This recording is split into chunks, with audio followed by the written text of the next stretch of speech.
எல்லா நாடுகளிலும் அரசு நடத்துவது எல்லாம் மிகத்தரமாக இருக்கிறது. என் நாட்டில் மட்டும் ஏன் தரங்கட்டு கிடக்கு? தனியார் முதலாளி நடத்துறதா நல்லா இருக்கும்னு நம்ப சொல்லுது நாட்டு மக்களை. அதை நீங்க நம்புறீங்களா?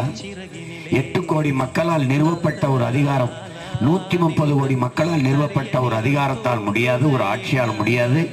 தனிப்பெரும் முதலாளி அதானி அம்பானியால் முடியும் என்று நம்ப சொல்லுகிறது இந்திய நாடும் அந்த ஆட்சி அதிகாரமும். நீங்களும் நம்புகிறீர்கள். உங்களுக்கு பெட்ரோல் விற்கிறது யாரு? அம்பானி. மின்சாரம் தருவது யாரு? அதானி. ஏன் இதை அரசு உற்பத்தி செய்து தர முடியாதா? தர முடியாதா? இப்ப என்ன செய்யலாம் சீமான்? போலீஸுக்கு வார ஒரு முறை விடுமுறைடா. நாம் தமிழர் ஆட்சி வந்தானே வார ஒரு முறை விடுமுறை. எப்படி விடுமுறை? சுழற்சி முறையில். இந்த வாரம் ஒரு தம்பி சனிக்கிழமை விடுமுறை எடுத்துட்டாருன்னா அடுத்த வாரம் ஞாயிற்றுக்கிழமை விடுமுறை. இந்த வாரம் ஞாயிற்றுக்கிழமை விடுமுறை எடுத்தவருக்கு அடுத்த வாரம் சனிக்கிழமை விடுமுறை.